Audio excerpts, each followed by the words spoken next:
반갑습니다. 주택임대사업체의 모든 것 세무법인 가가매치 병근 세무사입니다. 주택임대사업체의 모든 것 이제 뒷부분 저희가 이렇게 보고 있는데 오늘 그 7번째 이렇게 시간입니다. 오늘은 양도소득세 세제 혜택 중에서 다주택자 양도세 중과 배제라는 테마에 대해서 한번 살펴보도록 하겠습니다. 다주택자 양도세 중과 제도 페이지 저희 교재 199페이지입니다. 양도세가 중과된다고 하면은 뭐냐면 다주택자가 여기서 말하는 다주택자의 의미는 양도 당시 중과 대상 주택수, 그러니까 중과 대상 판정 기준이 있거든요. 그 기준을 통해 가지고 산정된 중과 대상 주택수가 두 채 이상인 자가 제일 중요한 게 그거예요. 조정 대상 지역 내의 주택을 양도할 경우. 그럼 내가 100채가 있다 할지라도 내가 파는 주택이 조정 대상 지역 밖에 있는 주택이다 라고 하면은 양도세 중과가 적용될 여지는 전혀 없겠죠. 그러면 양도세가 중과된다는 의미는 뭡니까? 두 가지예요. 첫 번째는 장기 보유 특별 공제가 적용이 배제가 되고, 두 번째는 세율이 기본 세율, 즉 6%에서 42% 세율이 적용되는 게 아니고 그 세율에 2주택 중과자는 10%가 가산되고 3주택 중과자는 20%가 이렇게 가산되는 겁니다. 한번 계산 구조로 한번 볼까요? 이렇게 되잖아요. 양도세 계산 구조가 이렇게 되는데 양도 차익에서 차감해주는 장기보유 특별공제 요거 배제를 안 하겠대요. 그러니까 적용을 안 하겠다는 겁니다.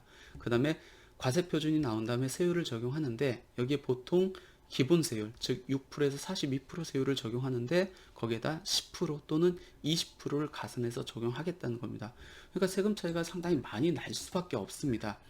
근데 제일 중요한 게 조정 대상 지역에 있는 주택을 양도했을 경우에 이렇게 양도세가 중과가 되는데 조정 대상 지역은 수시로 지정이 되기도 하고 해제가 되기도 하잖아요.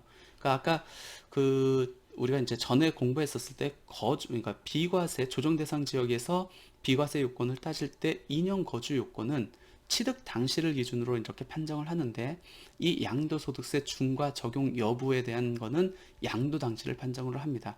예를 들어서 취득 당시에는 내가 조정 대상 지역 내에 있는 주택을 취득을 했습니다. 근데 양도 당시에 조정 대상 지역이 해제가 됐다고 하면은 이 중과는 양도 당시 조정 대상 지역 내에 있는 주택에 대해서만 중과가 적용되기 때문에 중과가 적용이 안 될 것이고, 반대로 내가 취득 당시에는 비조정 대상 지역이었는데 어떻게 조정 대상 지역으로 지정이 됐습니다. 따라서 양도 당시에 조정 대상 지역이라고 하면은 중과가 적용된다.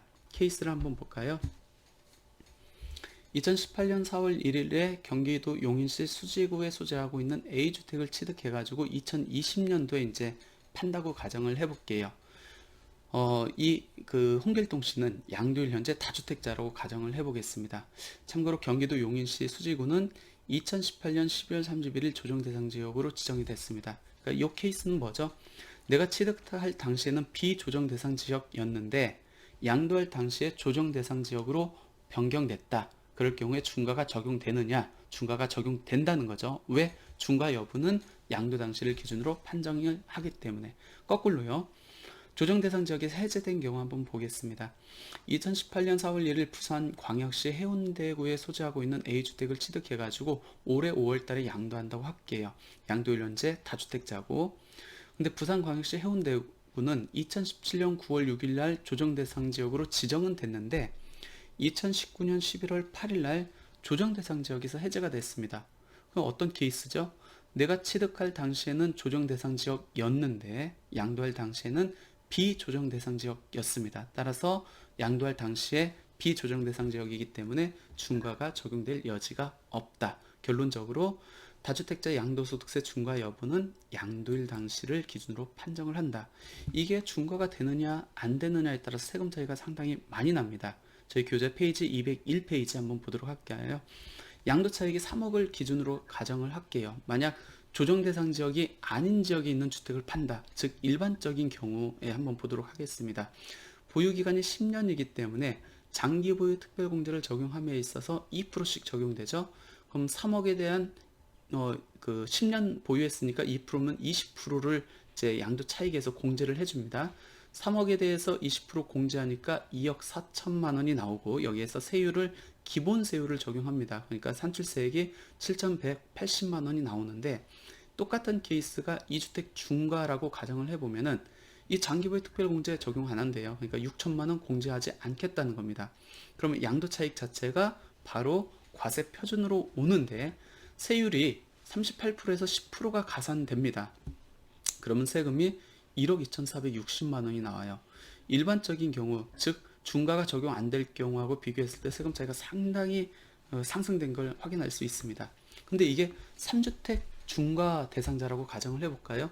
똑같이 장기보유 특별공제는 적용이 안 되는데 세율에서 한번 보겠습니다. 이번에는 3주택 중과 대상자이기 때문에 기본 세율의 20%가 이렇게 추가가 됩니다. 세금이 1억 5,460만 원이 나옵니다. 거의 2배 이상 이렇게 세금이 나온다고 보시면 돼요. 그러니까 중과가 적용되느냐 안 되느냐에 따라서 세금 차이가 엄청 커지기 때문에 민감할 수밖에 없습니다. 그러면 다주택자가 양도소득세가 중과되는지 여부는 어떻게 판정을 합니까? 요 4단계 프로세스를 통해 가지고 판정해 보시면 될 것 같습니다. 제 교재 204페이지입니다. 첫 번째는 양도소득세 중과가 적용되려면 양도일 당시에 조정대상 지역 내에 있는 주택을 양도해야 되기 때문에 양도주택이 조정대상 지역 외에 있는지 내에 있는지 그 확인이 제일 먼저입니다. 그래서 조정대상 지역 밖에 있다? 그러면 볼 것도 없죠. 중과 배제고 조정대상 지역 내에 있다? 그럼 중과를 판정을 해야겠죠.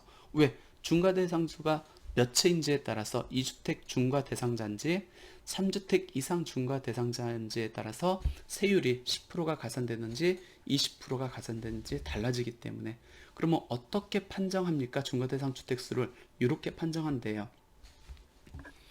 수도권하고 광역시하고 세종시에 있는 주택은 기준 시가에 상관없이 무조건 다 포함하고 수도권 지역에서 경기도의 읍면지역, 광역시 중에서 광역시의 군지역, 세종시 중에서 세종시의 읍면지역은 기준시가, 즉 공동주택 가격, 공동주택 같은 경우에는 공동주택 가격, 그 다음에 단독주택 같은 경우에는 개별주택 가격을 기준으로 해가지고 3억 원이 초과된다. 그러면 중과대상 주택수에 포함하고 3억 원이 제외된다. 그러면 빠지고 기타 지역도 마찬가지입니다. 이렇게 판정을 해가지고 나온 수가 중과대상 주택수입니다. 이 중과대상 주택수가 2채면은 기본세율의 10%가 가산되고 3채 이상이면은 기본세율의 20%가 가산됩니다. 그럼 엄밀히 말하면 1단계, 2단계, 4단계로 분류를 하는데 중간에 3단계를 껴놓은 이유는 중과대상 주택수 판정에서는 중과대상 주택수로 판정이 됐는데 정책적으로 이 주택은 정책적으로 중과대상을 해야 중과가 적용돼야 됨에도 불구하고 이건 빼주자라는 취지에서 중과제외주택을 법에서 열거하고 있습니다. 3주택 중과제외주택하고 2주택 중과제액을 구분해가지고 법에서 열거하고 있습니다. 혹시 거기에 들어가면은 중과를 해야 하면은 맞는데 정책적으로 얘는 빼기로 했으니까 빼서 일반 세율을 적용하자라는 취지해가지고 3단계가 들어가 있다. 오늘 저희가 배우는 주택 임대사업자 같은 경우에 양도소득세가 중과가 배제가 되는데 이 3단계 안에 들어가기 때문에 여기에서 배제가 될 수 있다는 겁니다. 그러니까 임대주택으로 등록했다고 해서 중과대상 주택수에서 처음부터 빠진다는 의미는 아니에요. 많이 헷갈려 하시는 부분입니다. 중과대상 주택수에는 들어갑니다. 들어가는데 중과를 해야 돼요. 해야 되는데 얘가 법에서 열거하고 있는 얘 임대주택이야. 중과 제외해야 돼. 라고 해가지고 중과를 단지 제외할 뿐입니다. 그럼 어떤 요건을 충족해야만 양도세 중과 배제를 적용받을 수 있습니까? 요 요건이에요. 첫 번째는 면적 요건 없습니다. 가액 요건이 적용되는데 가액 요건이 임대 개시일 당시 기준시가가 6억 원 이하여야 됩니다. 수도권 밖은 3억 원 이하여야 됩니다. 그러면 단기로 등록을 해야 됩니까? 장기로 등록해야 됩니까? 요거는 내가 임대사업자 등록을 언제 등록했는지 여부에 따라 달라집니다. 만약 2018년 3월 31일 이전에 주택임대사업자로 등록했다고 하면은 그때는 단기든 장기든 상관없이 임대 기간도 5년 이상 임대를 하면 돼요. 근데 2018년 4월 1일 이후에 주택임대사업자로 등록한 사람들은 무조건 장기 임대로 등록을 해가지고 8년 이상 임대를 한 경우에만 양도세 중과 배제가 적용되는 겁니다. 증액 제한 당연히 준수를 해야 되고 양도소득세 국세이기 때문에 양쪽 다, 즉 지방자치단체도 임대사업 등록을 하고 세무서에도 사업자 등록을 해야 됩니다. 이 요건을 충족하면은 중과 대상 주택임에도 불구하고 중과를 하지 않고 일반 세율을 적용하고 장기 보유 특별공제를 적용해 주겠다는 내용입니다. 근데 문제는 예전에 저희가 이제 종합부동산세 합산배제를 배울 때 거기에서도 똑같은 내용이 나왔거든요. 2018년 9월 13일 정부에서 9.13 부동산 대책을 발표를 하는데 그때 이제 막아놓은 게 주택 임대사업자들한테 막아놓은 게 두 가지가 있었습니다.